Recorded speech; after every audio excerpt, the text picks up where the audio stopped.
ഹരിശ്രീ ഗണപതയേ നമ. അവിഘ്നമസ്തു. ഓം നമോ ഭഗവതേ വാസുദേവായ. ശ്രീകൃഷ്ണ പരമാത്മനേ നമ.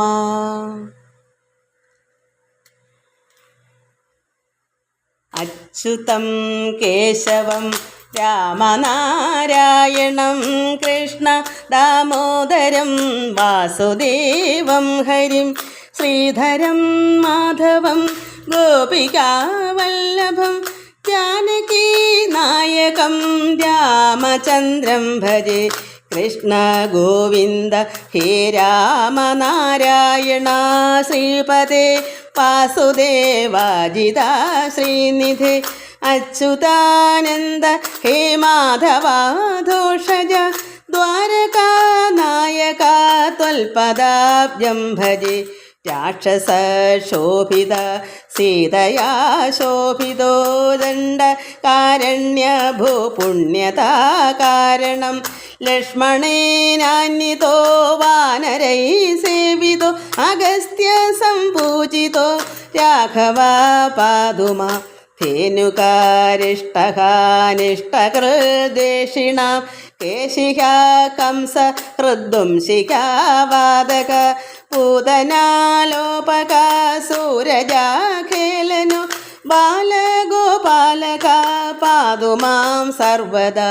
അച്യുതം കേശവം രാമനാരായണം കൃഷ്ണ ദാമോദരം വാസുദേവം ഹരിം ശ്രീധരം മാധവം ഗോപികാവല്ലഭം ജാനകീ നായകം രാമചന്ദ്രം ഭജെ. ജാനകീ നായകം രാമചന്ദ്രം ഭജെ. സർവഭക്തമക്കൾക്കും എൻ്റെ വിനീതമായ പ്രണാമം. എല്ലാവർക്കും നന്മയും ശാന്തിയും സമാധാനവും എല്ലാ സുഖങ്ങളും ഉണ്ടാകണമേ എന്ന് പ്രാർത്ഥിക്കുന്നു. ഓം ലോകാസമസ്ത സുഖിനോ ഭവന്തു. നമ്മൾ ഭാഗവതം പ്രിയവ്രതൻ്റെ ചരിത്രം വായിച്ചുകൊണ്ടിരിക്കുന്നു. അതായത് അഗ്നിധ്രൻ്റെ മകനായ അഗ്നിധ്രൻ്റെ കാര്യം വായിച്ചു. അദ്ദേഹം കഴിഞ്ഞിട്ട് അദ്ദേഹത്തിൻ്റെ മകനായ ഋഷഭദേവൻ, ഭഗവാന്റെ തന്നെ അംശാവതാരമായ ഋഷഭദേവൻ മേരുവിൻ്റെ മക്കൾ 9 മക്കളിൽ മൂത്ത മകളെ മേരുദേവിയെ നാഭിയാകുന്ന മകൻ വിവാഹം കഴിച്ചു. അങ്ങനെ അവർ പുത്രസമ്പത്തിനായി തപസ് ചെയ്തു, ഭഗവാനെ ആരാധിച്ചു. ഋഷിമാരും ദേവന്മാരും എല്ലാവരും കൂടെ പ്രാർത്ഥിച്ചു. അങ്ങനെ ഭഗവാൻ തന്നെ ആ മേരുദേവിയിൽ പ്രസന്ന തോന്നി ഭഗവാൻ തന്നെ അംശാവതാരമായി വന്നു. അതാണ് ഋഷഭദേവൻ. ഋഷഭൻ എന്നാണ് അദ്ദേഹത്തിൻ്റെ പേര്. ഭഗവാന്റെ തന്നെ അംശമായ ഋഷഭൻ. നമ്മളതാണ് വായിച്ചുകൊണ്ടിരുന്നത്. അങ്ങനെ നരനാരായണന്മാരാകിയ മൂർത്തികളെ വിരവോട് ഉപാസിച്ചു സാധിച്ചു പുരുഷാർത്ഥം. ആരാ പുരുഷാർത്ഥം സാധിച്ചത്? നാഭി. കാരണം അവരെല്ലാം മക്കൾക്ക് ഋഷഭൻ്റെ ഗുണഗണങ്ങൾ കണ്ട് ഗുണാധിക്യം കൊണ്ട് നാഭിയും അന്ന് പൃഥ്വി പാലനത്തിനായി മകൻ അഭിഷേകം ചെയ്ത് രാജാവാക്കിയിട്ട് അവർ മേരുദേവിയും പിന്നെ പോയി വിശാലയിൽ തപസ് തുടങ്ങി. എന്തിനാ? അവരവരുടെ കാര്യം നോക്കി പോകുന്നത്. ഇത് അവസാനം 90 വയസ്സ് വരെ 100 മരിക്കോളം ഭാര്യയും മക്കളായിട്ട് ജീവിക്കുമല്ല. ഇതാണ് ഇത് നമ്മൾ മനസ്സിലാക്കേണ്ടത്. അവർക്ക് മക്കളുണ്ടാവുന്നു, അത് കഴിഞ്ഞിട്ട് അവർ മക്കൾക്ക് വേണ്ടി എല്ലാം കൊടുത്തിട്ട് അവർ തപസ് ചെയ്ത് പുരുഷാർത്ഥം സാധിക്കുന്നു. നമ്മൾ എത്ര പേരങ്ങനെ ചെയ്യുന്നുണ്ട്? 90 100 വയസ്സായാലും ചില ഈ ഈ മൊബൈലിൽ തന്നെ കാണാനുണ്ട്. ചില വല്യപ്പനും വല്യമ്മയും 16കാരുടെ കണക്ക് ഇങ്ങനെ. അതാണ് അവർക്കതേ അറിയാവൂ, അല്ലാതെ ഈശ്വരജ്ഞാനം എന്തെന്ന് അറിയത്തില്ല. അതാ കാരണം. ഞങ്ങളിപ്പോഴും സ്നേഹമായിട്ട് കഴിയുന്നേ. ഭർത്താവ് ഭാര്യയെ തടവി കൊടുക്കുന്നു, കുളിപ്പിച്ചു കൊടുക്കുന്നു, ഭാര്യ ഭർത്താവ്. അതാണ് അവരുടെ ദൈവീകം. അതേ അവർക്കറിയൂ. അവർ അത് ചെയ്യണം, ചെയ്തും കൊണ്ട് പരമാത്മാവിനെ അറിയണം. അത് ചെയ്യുന്നില്ല. അവർക്ക് ഇതൊക്കെയാണ്. അപ്പോൾ ഇവിടെ എന്താ നമ്മൾ ഭാഗവതം എപ്പോൾ വായിച്ചാലും നമുക്ക് എന്താ പുരുഷാർത്ഥം. അത് നമ്മൾ വായിച്ച് പഠിച്ചാൽ അത് നമ്മൾ പാഠമാക്കണ്ടേ. വെറുതെ വായിച്ചിട്ട് എന്താ കാര്യം? നമ്മൾ അനുഭവത്തിൽ കൊണ്ട് വരുത്തണ്ടേ അത്. അതാണ് ഇവിടെ പറയുന്നത്. ഇവിടെ അതിനെപ്പറ്റിയാണ് മൊത്തവും പറയുന്നത്. നമുക്കതിൻ്റെ ബാക്കി വായിക്കാം.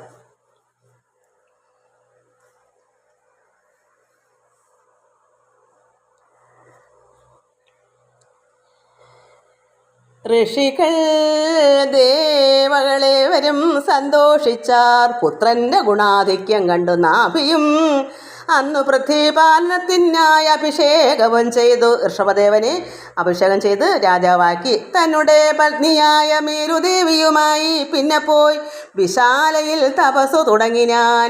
നരനാരായണന്മാരാകിയ മൂർത്തികളെ വിരവോടുപാസിച്ചു സാധിച്ചു പുരുഷാർത്ഥം. അങ്ങനെ പിതാവും മാതാവും പുരുഷാർത്ഥം സാധിച്ചു. ധർമ്മസ്ഥാപനത്തിനായി ഈശ്വരൻ തന്നെ വന്നു. നിർമ്മലൻ ഋഷഭനായി പിറന്ന ജഗന്നാഥൻ കൈക്കൊണ്ടാൻ ഇന്ദ്രദത്തയാകിയ ജയന്തിയെ അക്കാലം 100 പുത്രൻ അവൾ പെറ്റുണ്ടായി വന്നു. അങ്ങനെ ഋഷഭനായ രാജാവ്, അതാ മകൻ ജഗന്നാഥനാണ്. ആ പരമാത്മാവായ നാരായണൻ്റെ അവതാരമായ ഋഷഭൻ ഇന്ദ്രദത്തയാകിയ ജയന്തിയെ വിവാഹം കഴിച്ചു. എന്നിട്ട് അവർക്ക് 100 പുത്രൻ. എന്നാൽ എന്തിനാ ഋഷഭദേവന് വന്നത്? ഇവിടെ സന്യാസവും ധർമ്മവും ഒക്കെ ഇവിടെ ലോകത്ത് നീതിയും ഒക്കെ നടപ്പാക്കാനും എല്ലാവർക്കും ഉപദേശങ്ങൾ കൊടുക്കാനാണ് ഭഗവാൻ തന്നെ അവതരിച്ചത്. അതുകൊണ്ട് 100 പുത്രന്മാരുണ്ടായത് എന്തിനാ? എല്ലാ രീതിയിലും എല്ലാവരും ഇവിടെ വേണം. തപസന്മാർ വേണം, യോഗികൾ വേണം, ബ്രാഹ്മണോത്തമന്മാർ വേണം, എല്ലാവരും വേണം. എന്നാലേ ഈ ലോകം നന്നായി നിലനിൽക്കത്തുള്ളൂ. അതിനു വേണ്ടി ഭഗവാൻ എന്ത് ചെയ്തു? 100 പുത്രർ അവൾ പെറ്റുണ്ടായി വന്നു. അവരിൽ ഏവരിലും അഗ്രജൻ, മൂത്തയാൾ ആരാ? ഭരതൻ. അപ്പോൾ ഈ ഋഷഭദേവൻ്റെ 100 പുത്രന്മാരിൽ മൂത്തയാളാണ് ഭരതൻ. അപ്പോൾ ഭരതൻ അവന് അജനാഭ വർഷം പാലിച്ചാൻ പോൽ. ഈ ഭരതൻ എന്ന് പറഞ്ഞ അദ്ദേഹം അപ്പോൾ ആദ്യമേ ഇവിടെ സാധിച്ച് പുരുഷാർത്ഥം സാധിച്ച എന്താ കാരണം? ഋഷഭനായി പിറന്ന ജഗന്നാഥൻ കൈക്കൊണ്ടാൻ ഇന്ദ്രദത്തയാകിയ ജയന്തിയെ. ആ ജയന്തി അപ്പോൾ ഋഷഭൻ്റെ ഭാര്യ ആരാ? ജയന്തി അക്കാലം 100 പുത്രർ അവൾ പെറ്റുണ്ടായി വന്നു. അവരിൽ ഏവരിലും അഗ്രജൻ ഭരതൻ പോൽ.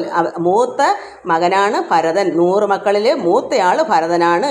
ഭരതൻ അവൻ അജനാഭ വരുഷം. അപ്പോൾ ഈ ഭരതൻ പോൽ അവന് അജനാഭ വരുഷം എന്നാണ് ഭാരതത്തിൻ്റെ അന്നത്തെ പേര്. നമ്മുടെ ഇന്ത്യ എന്ന് പറയുന്ന ഭാരതം ആ ഭരതൻ പാലിക്കുന്നതിന് മുന്നേ ഇട്ട പേരെന്താ? അജനാഭ വരുഷം. പാലിച്ചാൻ പോലും. അദ്ദേഹം അങ്ങനെ അങ്ങനെ ഇരുന്നപ്പോൾ തന്നുടെ ഗുണാധിക്യം കൊണ്ട് അജനാഭ വർഷം അന്ന് തൊട്ട് എല്ലാവരും ഭാരതമെന്ന് ചൊല്ലും. അപ്പോൾ ഭരതൻ്റെ ഭരണം വന്നപ്പോൾ ഭരതൻ തന്നെ ഇങ്ങനെ പാലിച്ചപ്പോൾ ഗുണാധിക്യം കൊണ്ട്, ഭരതൻ്റെ നന്മ കൊണ്ട് അദ്ദേഹത്തിൻ്റെ പേര് തന്നെ ഭാരതമെന്നിട്ടു. ഭരതൻ്റെ പേര് തന്നെ ഇട്ടു ഭാരതം. അതിനു മുമ്പ് എന്തായിരുന്നു? അജനാഭ വരുഷം എന്നായിരുന്നു. അങ്ങനെ അന്ന് തൊട്ട് എല്ലാവരും ഭാരതമെന്ന് ചൊല്ലും. ഭാരതഖണ്ഡം നന്നായി ഭരിച്ചു ഭരതനും. പാരീരേഴിലും നിജ കീർത്തിയെ പരത്തിനാൻ 14 ലോകത്തിലും ഭരതൻ കീർത്തി പരത്തി. നന്മ ഗുണാധിക്യം കൊണ്ട് എല്ലാവരും നന്നായി പാലിക്കുന്നുണ്ടെന്ന് ഭരതനെപ്പറ്റി എല്ലാവരും നന്നായി കീർത്തി പരത്തി. ഭരതാനുജന്മാരായ 9 പേരുണ്ടല്ലോ. ഈ 100 മക്കളിൽ ഭരതൻ്റെ നേരെ ഇളയ 9 പേര് ഭാരത സമന്മാർ പോലെ. അവരും ഗുണങ്ങൾ കൊണ്ട് ഭരതനെ പോലെ തന്നെ സമന്മാരാണ്. ഭരതൻ്റെ ഗുണങ്ങളെല്ലാം നേരെ ഇളയ 9 പേർക്കും അനുജന്മാർക്കുണ്ട്. എന്നിട്ടോ പേരുകൾ കുശാവർത്തൻ. അപ്പോൾ ഭരതൻ്റെ നേരെ ഇളയാളുടെ പേര് കുശാവർത്തൻ. പിന്നെ അവൻ ഇളാവർത്തൻ, സാരനാം ബ്രഹ്മാവർത്തൻ, ആര്യവർത്തനും, പിന്നെ മലയൻ, കേതു, ഭദ്രസേനനും, ഇന്ദ്രസ്പൃക്കും, ചലനമൊഴിഞ്ഞഴും വിദർഭൻ, കീകടനും. ഇവർക്ക് അനുജന്മാർ നവയോഗികളല്ലോ. വീണ്ടും അതിൻ്റെ നേരെ 9 പേരെന്താ? നവയോഗികൾ. അപ്പോൾ ഭരതൻ്റെ നേരെ ആദ്യത്തെ 9 പേര് ഭരതനെ പോലെ സമമായി ഗുണമുള്ളവർ. അതിൻ്റെ നേരെ 9 പേരുള്ളവരെന്താണ്? നവയോഗികൾ.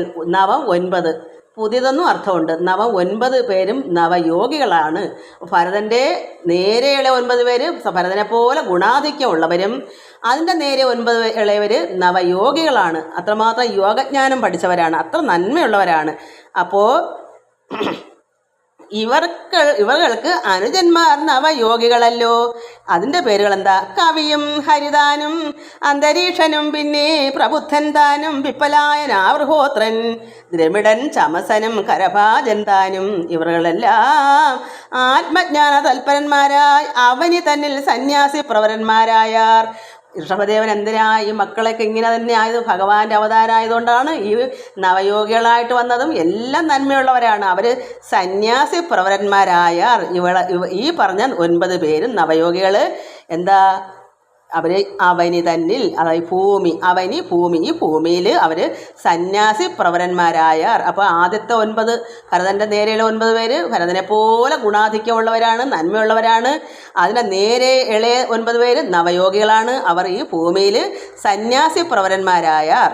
എത്രയും മഹത്വമുണ്ട് പരീക്ഷകൾക്കത് വിസ്തരിച്ച് ഏകാദശ സ്കന്ധത്തിൽ ചൊല്ലിയിടുന്നു. അവരെപ്പറ്റി ഏകാദശ സ്കന്ധത്തിൽ നവയോഗയുടെ കാര്യം പറയുന്നുണ്ട്. പിന്നെ പർവാദ്യാധികന്മാരായോർ 81 അന്വഹം. പിന്നെ അതിൻ്റെ ബാക്കി 81 പേരാ. 100 പേരിൽ ഭരതനൊന്ന് പോയി. 9 അതേപോലെ 9 പേരാകുമ്പോൾ 9ഉം അതിൻ്റെ നേരെയുള്ള നവയോഗകൾ 9. അപ്പോൾ 9 9 18 ഒന്നും 19 പേര് അങ്ങനെ പോയി. പിന്നെ ബാക്കി 81 പേരാണ് ബാക്കി 100 മക്കളിൽ. അപ്പം ഭരതനെ പോലെ ഉള്ള ഗുണങ്ങളുള്ളവർ 9 പേര്. അപ്പം 9 ഒന്നും 10, വീണ്ടും 9 നവയോഗകൾ, അപ്പം 19.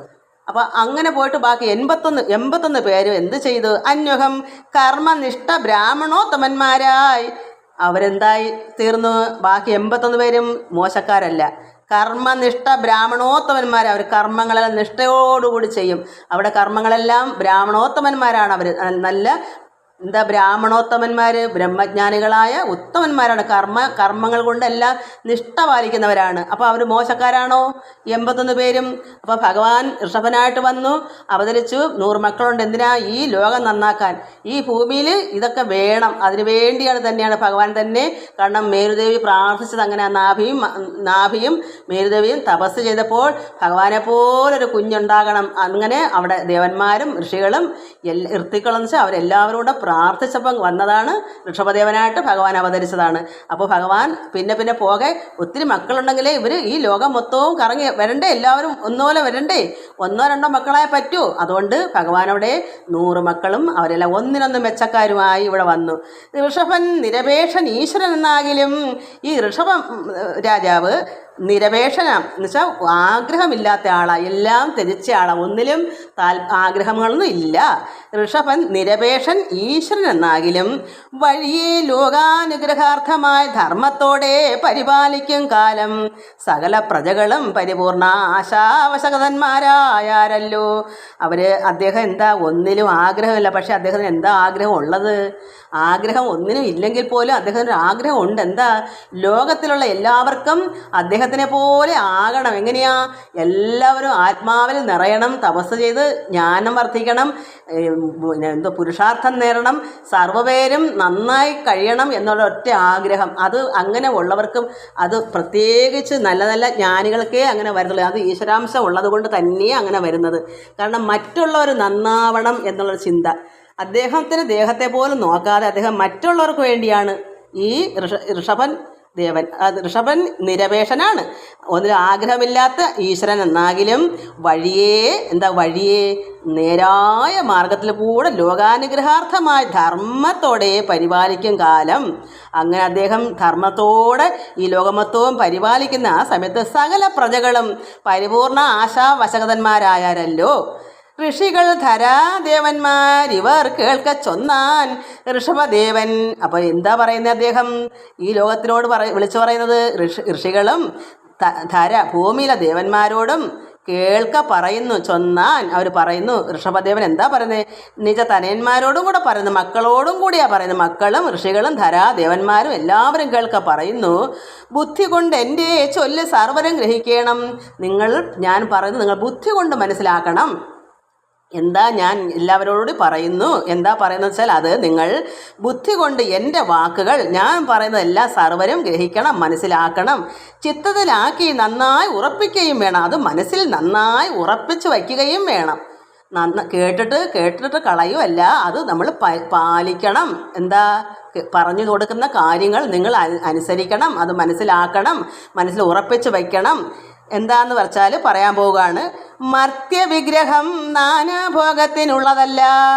മർത്യവിഗ്രഹം, നമ്മുടെ ദേഹമാകുന്ന ഈ വിഗ്രഹം നാനാഭോഗത്തിനുള്ളതല്ല. എന്താ ഭോഗങ്ങൾ? ഭോഗം വെച്ചാൽ ഈ ലോക ചിന്തയായിരിക്കുന്ന ഭോഗങ്ങൾ. ആഹാരം കഴിക്കണം ഒരു ഭോഗം, രുചികരമായി കഴിക്കണം, കേൾക്കാത്തത് കേൾക്കണമെന്നുള്ള ചിന്ത, ഭോഗങ്ങൾ. പിന്നെ മക്കൾ വേണ്ടെന്നല്ല, മക്കൾ വേണം.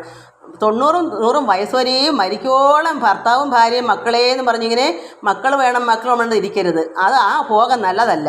അതുകൊണ്ട് ഇവിടെ പറയുന്നത് നാനാ ഭോഗങ്ങൾ. എന്തെല്ലാം നമ്മുടെ ഈ ലോകത്തുള്ള വേണ്ടാത്ത കാര്യങ്ങൾ കുറച്ച് നാൾ കഴിയുമ്പോഴെങ്കിലും അത് മതിയാക്കി നമ്മളെ മർത്യവിഗ്രഹത്തിനെ എങ്ങോട്ട് കൊണ്ടുപോകണം? നേരായ വഴിയിലേക്ക് കൊണ്ടുപോകാൻ ശ്രമിക്കണം. അല്ലാതെ എല്ലാ സമയവും ഭോഗം കൊണ്ട് ഇരിക്കരുത്.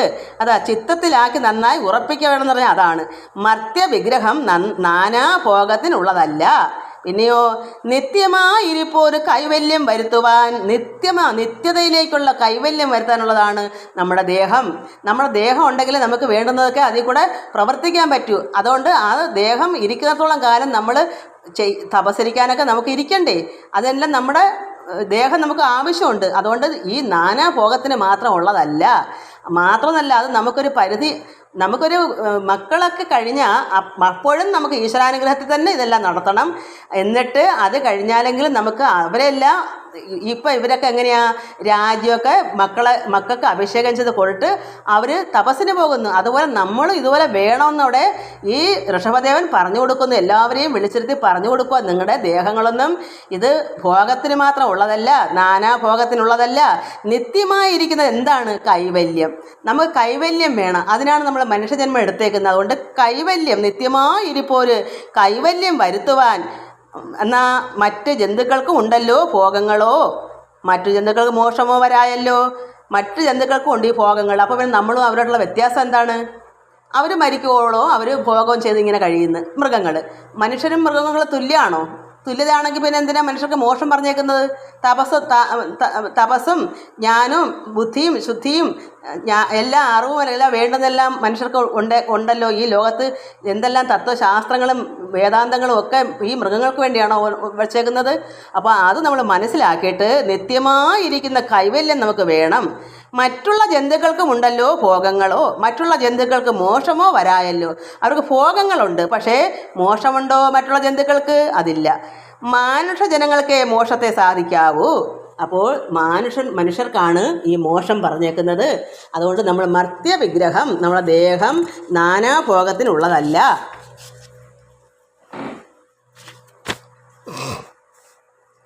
പിന്നെയോ മാനസശുദ്ധി വരും തപസ് കൊണ്ട് തന്നെ. മറ്റുള്ള ജനങ്ങളിൽ വെച്ച് മനുഷ്യന്മാർക്ക് വൈശിഷ്ട്യം എന്തതല്ല എങ്കിലും നിരൂപിക്കുക. മാനസശുദ്ധി തപസ് കൊണ്ട് തന്നെ ഉണ്ടാകത്തുള്ളൂ. മനസ്സിൻ്റെ ശുദ്ധി, ധ്യാനം, ജപം, ഭഗവാനുള്ള കൃത്യനിഷ്ഠ, ഇതെല്ലാം വരുമ്പോൾ നമ്മുടെ മനസ്സ് ശുദ്ധമായിക്കൊണ്ടേയിരിക്കും. മനസ്സിനുള്ള അഹങ്കാരങ്ങളും കാമക്രോധങ്ങളും എല്ലാം വിട്ടുമാറിയിട്ട് പരമാത്മാവിനായിട്ട് ലയിച്ച് വരുമ്പോൾ നമ്മുടെ മനസ്സ് ശുദ്ധമായി വരും. അതുകൊണ്ട് മാനസശുദ്ധി വരും തപസ് കൊണ്ട് തന്നെ. മറ്റുള്ള ജനങ്ങളിൽ വച്ച് മനുഷ്യന്മാർക്ക് വൈശിഷ്ട്യം എന്തതല്ലെങ്കിൽ നിരൂപിക്കുക. നമുക്ക് ഈ താപസന്മാർക്ക് തപസ് ചെയ്ത് മനസ്സ് ശുദ്ധി വരുന്ന ജനങ്ങൾക്ക് അങ്ങനെ ചെയ്യാത്തവരിൽ വെച്ച് നോക്കുമ്പോൾ വൈശിഷ്ട്യം ഒരു പ്രത്യേകതയുണ്ട്. വൈശിഷ്ട്യം എന്തതല്ലെങ്കിൽ നിരൂപിക്കുക. അല്ലെങ്കിൽ നമ്മൾ നിരൂപിക്കുക. എന്താ, 10 പേരുണ്ടെങ്കിൽ അതിൽ ഒരാളെങ്കിലും മനസ്സ് ശുദ്ധമായി ഉള്ള ഒരു വ്യക്തിയാണെങ്കിൽ 9 മനുഷ്യരെ വെച്ച് നോക്കുമ്പോൾ ഒരാളവിടെ പ്രത്യേകത വൈശിഷ്ട്യം കാണും. ഇവിടെ ഇപ്പോൾ ഋഷഭദേവൻ എങ്ങനെയാണ് പ്രത്യേകത ഉള്ളതുപോലെ നമുക്ക് 10 100 പേരെ എടുക്കുമ്പോൾ തപസ് കൊണ്ടും ജ്ഞാനം വർദ്ധിച്ച് എല്ലാം മനഃശുദ്ധി വന്ന ഒരു വ്യക്തിയെ കാണുമ്പോൾ 100 പേരിൽ ഒരാളെ തിരഞ്ഞു പിടിച്ച് മാറ്റി നിർത്താൻ നമുക്ക് പറ്റും. അതോ അദ്ദേഹമോ, അയ്യോ അതൊരു ജ്ഞാനിയാണ്, നമുക്ക് അതിന് ഒരു പ്രത്യേകതയാണ്, അത് വൈശിഷ്ട്യമുണ്ട്. അതേസമയം 99 പേർക്കും അതില്ല. അപ്പോൾ നമ്മളെ മർത്യജന്മം മൃഗങ്ങൾക്ക് തുല്യമാക്കണോ? അതാണ് ഇവിടെ ഋഷഭദേവൻ ചോദിക്കുന്നത്. മനഃശുദ്ധിയും മാനസശുദ്ധി വരും തപസ് കൊണ്ട് തന്നെ. മറ്റുള്ള ജനങ്ങളിൽ വെച്ച് മനുഷ്യന്മാർക്ക് വൈശിഷ്ട്യം എന്തതല്ലെങ്കിൽ നിരൂപിക്കുക. സത്സംഗം തന്നെയല്ലോ മോക്ഷത്തിന് ദ്വാരമോർത്താൽ. സത്സംഗം ഉണ്ടെങ്കിൽ എന്ത് വരും? മോക്ഷത്തിൻ്റെ ദ്വാരം, വഴി. മോക്ഷത്തിൻ്റെ വഴി എന്താണ്? സത്സംഗം. സത്സംഗം എന്ന് പറഞ്ഞാൽ എന്താണ്? നല്ല മനുഷ്യരെ കണ്ടുകൊണ്ടിരിക്കുക എന്നുള്ളതല്ല, നല്ല നല്ല പ്രവൃത്തികൾ ചെയ്യുന്നതും നല്ല ജ്ഞാനമാകുന്ന തത്വോപദേശങ്ങൾ കേൾക്കുകയും ഭാഗവതങ്ങളെല്ലാം നമ്മൾ മനസ്സിലാക്കുകയും ഈശ്വരജ്ഞാനം നമ്മൾ വരുത്തുകയും മനഃശുദ്ധി ഉണ്ടാക്കുകയും എല്ലാം കിട്ടുന്നത് എങ്ങനെയാണ്? സത്സംഗം കൊണ്ടാണ്. നല്ല കാര്യങ്ങൾ പറയുന്നത് കേൾക്കുമ്പോഴാണ്, അതാണ് സത്സംഗം. അല്ലാതെ നല്ല മനുഷ്യരെ കണ്ടുകൊണ്ടിരുന്നാൽ മാത്രം പോരാ, അത് അവരെന്താണ് ചെയ്യുന്നത്, അവരുടെ പ്രവൃത്തിയും അവർ പറയുന്ന വാക്കുകളും അവരുടെ ജ്ഞാനങ്ങളെല്ലാം നമ്മൾ അത് ഗ്രഹിക്കുന്നു, നമ്മളും അതുപോലെ ആകും. അയ്യോ, അത് കണ്ട് നമ്മളും പഠിക്കും. എങ്ങനെ? കേട്ടും കണ്ടും പഠിക്കും. അവരിത് പ്രവൃത്തി കണ്ടുപഠിക്കും, അവർ പറയുന്ന വാക്കുകൾ കേട്ട് പഠിക്കും. അങ്ങനെ സത്സംഗം കൊണ്ടാണ് ഇവിടെ എന്ത് വരുന്നത്? മോക്ഷം വരുന്നത്. അപ്പോൾ അതിൻ്റെ ദ്വാരം, അതിൻ്റെ വഴി സത്സംഗം തന്നെയല്ലോ മോക്ഷത്തിന് ദ്വാരമോർത്താൽ, വഴി ഓർത്താൽ. ദുസ്സംഗം നരകത്തിൻ ദ്വാരമെന്നറിഞ്ഞാലും ദുഷ്ടന്മാരുള്ള സംഘം, അതാണ് ദുസ്സംഗം. അപ്പം ദുഷ്ടന്മാരുമായിട്ടുള്ള പരിചയം അതൊക്കെ എന്ത് വരുത്തും? നരകത്തിലേക്കുള്ള വഴിയാണ് ഓർത്താൽ. പിന്നെ സ്ത്രീ സംഘം വിശേഷിച്ചും നരകദ്വാരം എന്നാൽ, അപ്പോൾ സ്ത്രീ സംഘം, സ്ത്രീകളോട് സംഘം പെടുന്ന ഒരു അങ്ങനെയുള്ള ഭോഗങ്ങളുള്ളവർ എന്താ, അത് നരകം തന്നെയാണ്. അത് വേണ്ട സമയത്ത് വേണ്ടുന്നതൊക്കെ ചെയ്താൽ അത് കുഴപ്പമില്ല.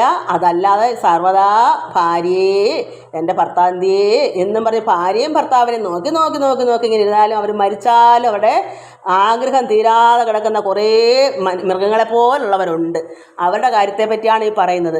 അങ്ങനെ ഉള്ളവരുടെ കാര്യം ഇവിടെ, അങ്ങനെ ഉള്ളത് നന്നാക്കി എടുക്കാനാണ് ഇവിടെ ഋഷഭദേവൻ ഇങ്ങനെ എല്ലാവരെയും വിളിച്ചിരുത്തി കാര്യങ്ങൾ പറയുന്നത്. അതുകൊണ്ടാണ് പറയുന്നത് സ്ത്രീ സംഘം വിശേഷിച്ച് നരകദ്വാരം എന്നാൽ സ്ത്രീ സംഘി സംഘം വർജിച്ചിടണം അകലവേ. സ്ത്രീ സംഘി സംഘം വർജിച്ചിടണം അകലവേ, ദൂരെ നിർത്തണം. എങ്ങനെയാ, ആ ഒരു മനസ്സ് ദൂരെ പോകണം. ഇവിടെ യഥാർത്ഥ ജ്ഞാനവും പിന്നെ മോക്ഷത്തിലേക്കുള്ള വഴി ഈ സ്ത്രീ സംഘം കൊണ്ടിരുന്നാൽ നടക്കത്തില്ല. എപ്പോഴും സ്ത്രീ സംഘമുള്ളവർക്ക് എങ്ങനെ ആത്മീയം വരും? അതുപോലെ തന്നെ ആഹാരത്തിലായാലും വേണ്ടാത്ത ഇപ്പം ഓരോരുത്തരും പല പല ആഡംബരങ്ങളും എല്ലാം, ഈ ലോകത്തുള്ള ചിന്തകളെല്ലാം തന്നെ ഈ മോക്ഷത്തിൻ്റെ വഴിയല്ല. അത് ആവശ്യത്തിന് വേണം. പിന്നെ നമുക്ക് കൂടുതലും സമയങ്ങൾ ഇങ്ങനെ സത്സംഗത്തിന് വേണ്ടി ചെലവഴിക്കണം. അപ്പോഴാണ് നമുക്ക് മോക്ഷത്തിലേക്കുള്ള വഴി കിട്ടുന്നത്. അപ്പോൾ സ്ത്രീ സംഘം വിശേഷിച്ചും നരകദ്വാരമെന്നാൽ സ്ത്രീ സംഘി സംഘം വർജിച്ചിടണം അകലവേ. ഇത്തരം വിചാരിച്ചു തത്വജ്ഞാനാർത്ഥം കൊണ്ട് ചിത്തശുദ്ധിയെ ചേർത്ത് മുക്തിയെ ലഭിക്കണം. അപ്പോൾ ഇത്തരമെല്ലാം വിചാരിച്ച് തത്വജ്ഞാനാർത്ഥം കൊണ്ട് ചിത്തശുദ്ധിയെ ചേർത്ത്, അപ്പം ഇതൊക്കെ കേൾക്കുമ്പോൾ തത്വങ്ങൾ ജ്ഞാനങ്ങളെല്ലാം വരുമ്പോൾ ഈ സ്ത്രീ സംഘമെല്ലാം വർജിച്ച് ദൂരെ അകലെ മാറ്റി നിർത്തുമ്പോൾ ചിത്തശുദ്ധി ഉണ്ടാകും. അപ്പോൾ നമുക്ക് എന്ത് വരും? മുക്തി ലഭിക്കും. മുക്തിയെ ലഭിക്കണം. പുത്രരോടായിക്കൊണ്ട് ഏവം ജ്ഞാനവും ഉപദേശിച്ച് ഉത്തമോത്തമനാകും ഋഷഭദേവൻ. പിന്നെ അപ്പോൾ ഈ മക്കളോട് എല്ലാ മക്കളെയും ജനങ്ങളെയും ദേവന്മാരെയും ബ്രാഹ്മണരെയും എല്ലാം വിളിച്ചിരുത്തിയാണ് ഇവിടെ ഈ ഋഷഭദേവനായ രാജാവ് എല്ലാവർക്കും വേണ്ടിയാണ് ഇത് പറഞ്ഞു കൊടുക്കുന്നത്. നമ്മൾക്കും വേണ്ടിയാണെന്ന് നമ്മളിപ്പോൾ കരുതണം. ഇത് അന്ന് പറഞ്ഞ വാക്ക് ഇത് നമുക്ക് ഉപയോഗപ്രദമാണ്. എല്ലാ മക്കളും ഇത് മനസ്സിലാക്കണം. ആണായാലും പെണ്ണായാലും നമ്മൾ അതിനു വേണ്ടി ജീവിക്കരുത്. നമ്മൾ കുടുംബം വേണ്ടെന്നല്ല, അതിൽ കൂടെ നമ്മൾ മുക്തി നേടാനുള്ള വഴി കൂടെ കണ്ടെത്തണം. അല്ലെങ്കിൽ നരകദ്വാരം തന്നെയായിരിക്കും വഴി. അങ്ങനെ പുത്രരോടായിക്കൊണ്ട് ഏവം ജ്ഞാനവും ഉപദേശിച്ച് ഉത്തമോത്തമനാകും ഋഷഭദേവൻ. പിന്നെ പുത്രനിൽ വരിഷ്ഠനാം ഭരതൻ തന്നെ നന്നായി പൃഥ്വിപാലനത്തിനായി അഭിഷേകവും ചെയ്താൻ. അങ്ങനെ ഭരതനെ തന്നെ പൃഥ്വിപാലനത്തിന്, ഇവിടെ ഭൂമിയെ പാലിക്കാൻ രാജാവായി അഭിഷേകം ചെയ്താൻ. സന്യാസാശ്രമം അവലംബിച്ചു നിവൃത്തനായി ധന്യനാം ഋഷഭനും തന്നുടെ തപോബലാൽ ഉന്മത്ത ജളബധിരാന്ത മൂകരെ പോലെ തന്മനോബലത്തോട് പെരുമാറിയിടും കാലം. അങ്ങനെ പിന്നെ ഋഷഭദേവൻ എന്ത് ചെയ്തു? മകനെ രാജാവാക്കി അഭിഷേകം ചെയ്തിട്ട് അദ്ദേഹം പറഞ്ഞിട്ട് അദ്ദേഹം കുടുംബം ജീവിച്ച് ഭാര്യയെന്ന് പറഞ്ഞിരിക്കുമല്ല, മക്കളെന്ന് പറഞ്ഞിരിക്കുമല്ല, രാജ്യവും ധനവും പറഞ്ഞിരിക്കുമല്ല. അദ്ദേഹം എന്ത് ചെയ്യുന്നു? സന്യാസശ്രമം അവലംബിച്ചു. എല്ലാത്തിനും നിവർത്തനായി പൃഥ്വിപാലനത്തിന് അഭിഷേകം ചെയ്ത മകന് ഭരതനെ അഭിഷേകം ചെയ്തിട്ട് ഇദ്ദേഹം സന്യാസാശ്രമം അവലംബിച്ചു. അങ്ങനെ എല്ലാത്തിനും നിവർത്തനായി ധന്യനാം ഋഷഭനും തന്നോട് തപോബലാൽ ഉന്മത്ത ജളബധിരാന്തമുഖരെ പോലെ തൻ മനോബലത്തോട് പെരുമാറിടും കാലം. അങ്ങനെ അദ്ദേഹം ഉന്മത്ത ജളബധിരാന്ന് വെച്ചാൽ എന്താണ്? അദ്ദേഹത്തിനെ കണ്ട ആരും തിരിച്ചറിയത്തില്ല. അത് ഋഷഭദേവനാണ്. അയ്യോ ഇല്ലപ്പോൾ ഋഷഭനാണോ? ഇന്ന് നമുക്കറിയാം, ഒരു സെലിബ്രിറ്റി ഇതിലെ കൂടെ പോയ ആളുകൾ ഓടിച്ചെന്ന് കെട്ടിപ്പിടിച്ച് അവരെ മിക്കവാറും പിച്ച ചീന്തിയും കളയും, കാരണം സ്നേഹം വർദ്ധിച്ചിട്ട്. അതുപോലെ ഋഷഭദേവനെ ആരും കണ്ടാൽ എന്തു പറയും? അയ്യോ ഇദ്ദേഹം ഇവിടെ എന്തിനു വന്നു? വനത്തിൽ പോകുന്നു, അദ്ദേഹം എന്താ ഇങ്ങനെ നടക്കുന്നത് എന്ന് ചോദിക്കും. അതുകൊണ്ട് ആളറിയാത്ത രീതിയിൽ ഉന്മത്ത ജളബധിരാന്തനെ പോലെ കണ്ണ് കാണാൻ വയ്യാത്തണക്കും മൂകനെ പോലെയും പിന്നെ എന്താ പറയുന്നത് കേൾക്കാൻ വയ്യാത്തനെ പോലെയും ജളബധിരാന്തനെ പോലെയാണെന്ന് വെച്ചാൽ അത്രമാത്രം പ്രാകൃത വേഷത്തോടെ നടക്കും. എന്തിനാ? അദ്ദേഹത്തിന് അതാ സ്വാതന്ത്ര്യം, ആരും അടുക്കത്തില്ലല്ലോ. അപ്പോൾ അദ്ദേഹത്തിന് എന്താ ചെയ്യാം? മനോബലം അങ്ങേയറ്റം ഉണ്ട്. തൻ മനോബലത്തോട് പെരുമാറിടും കാലം, അല്ലാതെ ബലക്ഷയം കൊണ്ടല്ല പോകുന്നത്. അദ്ദേഹത്തിന് ബലമുള്ള തൻ മനോബലത്തോട് പെരുമാറിടും കാലം, നല്ല ബലത്തോടു കൂടി ഇപ്പം മറ്റുള്ളവരുടെ കാഴ്ചയിൽ ഇദ്ദേഹം ഇങ്ങനെ തോന്നിക്കും, അത്രയേ ഉള്ളൂ. അങ്ങനെ അദ്ദേഹം ഇങ്ങനെ സഞ്ചരിച്ചിട്ട് തന്നെ അദ്ദേഹം ജനങ്ങൾക്ക് വേണ്ടിയാണ് ഈ ലോകത്തെ നന്നാക്കാനാണ് അയാൾക്ക് ഒരാഗ്രഹവും ഇല്ലെങ്കിൽ പോലും അദ്ദേഹം ജനങ്ങൾക്ക് വേണ്ടി ഓരോ കാര്യങ്ങൾ നടത്തി പോകാൻ ധർമ്മം, നീതി, സന്യാസം ഇതെല്ലാം മറ്റുള്ളവർക്ക് ഉപദേശങ്ങളെല്ലാം കൊടുത്ത് ജനങ്ങളെ നന്നാക്കുന്ന ഒരു ദിവ്യനായ ഒരു ഋഷഭദേവനാണ്. നമുക്കത് മനസ്സിലാക്കണം. ജനങ്ങൾക്ക് എല്ലാവരെയും നന്നാക്കുന്ന ഒരു സ്വഭാവം നന്മയുള്ളവർക്ക് മാത്രമേ പറ്റത്തുള്ളൂ. അല്ലാത്തവർ എനിക്കിപ്പോൾ എന്താ വേണം അവരെ നന്നാക്കിയിട്ട് എന്ന് ചിന്തിക്കുന്ന ജനങ്ങളായിരുന്നു ലോകത്ത് മൊത്തം. 1000-നോ 1,00,000-നോ ഒന്നങ്ങണേ കാണും ഇങ്ങനെ എല്ലാവരും നന്നായി പോട്ടെ എന്ന് ചിന്തിക്കുന്നത്. എല്ലാവർക്കും നമസ്കാരം. ഓം ലോകാ സമസ്ത സുഖിനോ ഭവന്തു. ഹരി ഓം, ഹരി ഓം, ഹരി ഓം.